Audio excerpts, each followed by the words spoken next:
Wahrscheinlich sobald vorbei.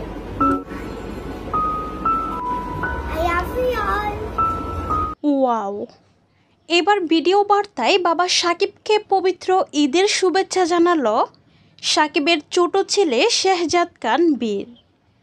সম্প্রতি বুবলি তার official Facebook পেজে ছেলের একটা ভিডিও ক্লিপ ও বেশ কয়েকটি স্থিরচিত্র সামাজিক যোগাযোগ মাধ্যমে শেয়ার করেছেন, যেখানে ছোট্ট ছেলে বীরের এমন ভিডিওটি প্রকাশের সাথে সাথেই ভাইরাল পুরো নেট দুনিয়ায়।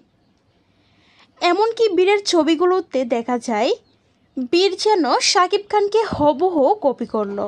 বাবা সাকিবের বসার স্টাইলটাও যেন কপি করতে দেখা যায় ছোট্ট বীরকে।